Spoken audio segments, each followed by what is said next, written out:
Bucks Jimmy Butler has turned his attention to the next generation of stars. Take a look. My Gracie said she wanted to start playing basketball. So I got her a coach. Gracie! Gracie! Who's your basketball coach? Jimmy! The best coach ever. Jimmy Butler coaching little Gracie? Oh, God. WNBA, here we come.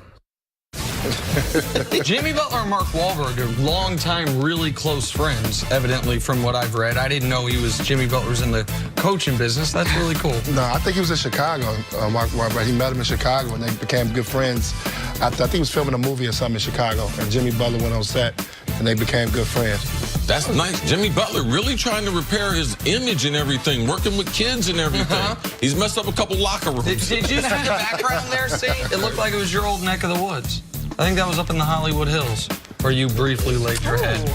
Hey, man, I did notice that, but don't be giving away where I like to hang out, Nick. Oh, sorry. Yeah, I'm going to have people coming to your house in Harlem. Well, I mean, you talk about where I go out in Harlem? 121st Street. That's what he's at.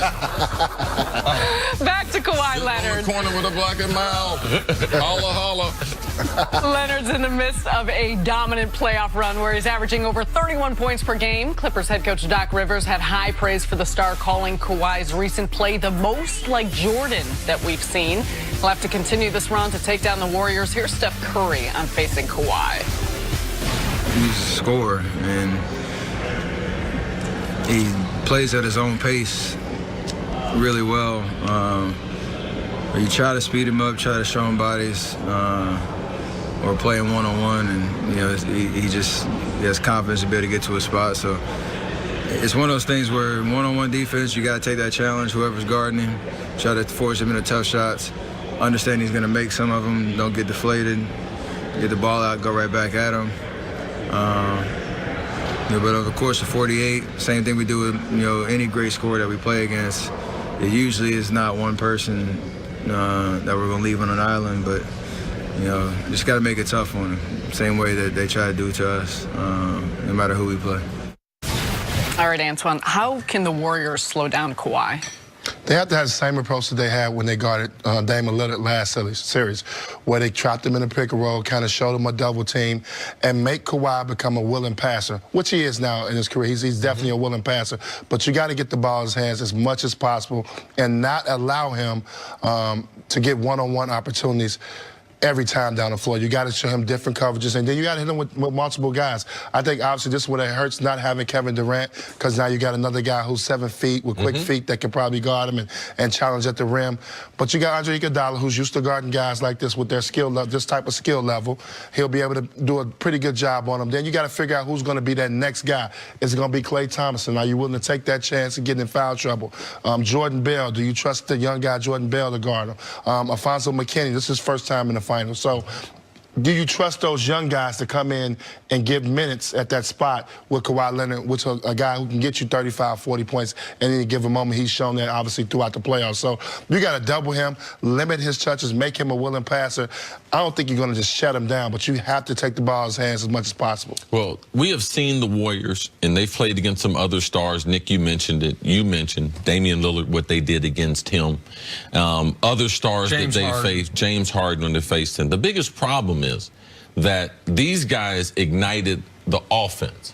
Let me tell you, when Houston had something, and the reason why Chris Paul was upset was when they put Harden off the ball and they had to play him honest, and Chris Paul was orchestrating the offense, they couldn't trap him. They couldn't do that because they were concerned about Harden. So when you take the ball out of the point, or your primary scorer is not the point guard, it presents a number of problems defensively. So they would have to play uncharacteristically, undisciplined, if they start double teaming Kawhi and he's in the post and he's on the wing. I think that they're going to force Kawhi to pass the basketball as much as possible, but try to stay within their integrity. When they guarded LeBron, they couldn't take the ball out of LeBron's hands because he moved around so much. He didn't handle the ball as much as he's done with the Lakers. So it made it hard to impossible. That's why it became, let's just contain him. Let's be physical with him. I believe the problem for Kawhi is foul trouble. Iguodala and Clay, if they get into any type of foul trouble, they don't have an answer. I don't believe Draymond can guard him for 20 minutes. I believe that Draymond's lack of moving side to side, and Draymond would definitely get in foul trouble. So I'm looking forward to seeing what the Warriors will do. This is the worst defensive Warriors team we've seen in this 5-year run, though. And if they are going to, because I think they will do exactly what you're talking about a fair amount, particularly if Kawhi is the one bringing the ball up the court, which he has been doing at times, Draymond won't be a part of that because Draymond's the key to the 3-man defense they would be running. If they send 2 at him, Draymond's got to kind of play center field. But no matter what defense the Warriors throw at Kawhi, I want the audience to understand the type of problem that's on their hands. 28, 8, and 5 on 53% from the field, 46% from 3. That's Kawhi Leonard the last time he was in the playoffs. This isn't a one-year wonder here. That's Kawhi Leonard, what he was doing until Zaza maimed him by putting his foot under his ankle. Like, so this year's 31, 9, and 4 on slightly actually worse percentages. Like, Kawhi was building the resume of all-around playoff killer up until midway through the 3rd quarter of the Western Conference Finals that the Spurs had a huge lead on before he got hurt. And they didn't play the rest of that series, basically didn't play at all last year, and then he picked up this year exactly where he left off. He had a really interesting quote during the season that I had forgotten, but Kevin O'Connor mentioned on his podcast yesterday, which was, regular season games, he said, are my practices to get ready for the postseason. And Kyrie had similar commentary. And then the postseason came, and he fell flat. Kawhi said that, and he has proven himself right.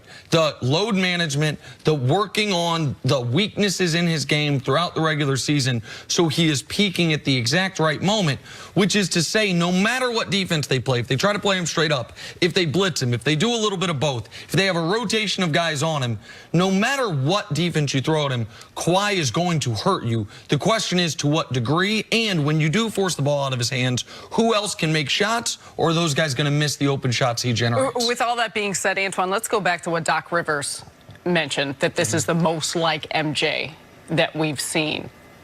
What have you seen out of Kawhi in a comparison like that one that Doc made? He's got some Michael in him because he can score. He has a good mid-range game. I think probably because Kawhi's hurt, plays above the rim a little bit better than Kawhi does as far as attacking the rim. But Kawhi lost a little bit of that with his injury. But basketball-wise, yeah, because he plays both ends of the floor. Michael will guard the best player, do things defensively. And the way Kawhi does it, he knows his spots. He picks his spots. He knows where he wants to go on the offensive end. And if you watch most guys that play in this league now, especially the superstars, they don't really necessarily have those type of games like Kawhi. Kawhi kind of separates himself. I mean, LeBron has a game, to me, I think, obviously James Harden, that style. But every night, Kawhi, he can get you mid-range, he gets to the free throw line 10 times. And he's added the three-point shot to get over 40%. So now he becomes really, really dangerous. And he does have some Michael in him. You don't think about it, maybe because the braids. You know what I'm saying? You really don't. You may not think about it, but he does in a lot of different areas because he's one of the best two-way players, if not the best two-way player. Right. In the two-way, he mirrors Michael in a lot of ways. On the defensive end, you don't see a lot of players that just take the ball away from the opposition. That's what MJ was able to do on a regular basis. That's what Kawhi is able to do. As far as the mid-range game, that's the part that Doc is talking about. Because MJ, and another move that he is, the multiple between the legs. That was MJ too. We've seen Kawhi yo-yo it a few times. Let me do it again. That was MJ. And then I'm going to pull up from 15, 12, get to a certain spot, a lot like the legendary Bernard King did. So I could see the similarities there. Most NBA players aren't built that way, but this has evolved. And Kawhi, man, he started 3 feet away from the bucket. He talks about San Antonio, how they taught him how to shoot the ball, how to shoot his free throws, and eventually get him through the three-point line. So the evolution, all these young players out there, Ben Simmons, more talent than Kawhi Leonard will ever have. He started off like that. That's the way you develop to become a complete player, and that's what we're witnessing in these. It's so funny you mentioned Bernard King, because that's people go to Michael Jordan, but the Bernard King, which is there's 13 spots on the floor that I want to get to. I will get there, and I will only shoot from those spots. Kawhi's got his spot on the baseline, the corner three, and then the shorter shot, which is the shot he hit to win Game 7. He obviously has the wings, the top of the key. But I want people to understand, Doc Rivers, because I think people hear, oh, now he's Michael Jordan. Jordan. He's not saying he's the best player since Michael Jordan. He's saying stylistically he's similar to him. Kobe obviously mirrored his entire game after MJ's, but MJ took much smarter shots than Kobe and did it at a much higher efficiency. Kawhi's efficiency this postseason, the last postseason he played in, has been really, really good. And there are some elements where just to your eye, you could see Michael going to those same spots, taking those same shots. It's not saying the players are comparable. It's stylistically what they're doing. And in this playoff run, he is playing at a near Jordan-esque level on both ends. All right, Antoine, we're going to see you a little bit later in the show, but coming up, could the Raiders be adding too many big personalities? That's next. Stars leave. There's a report in the college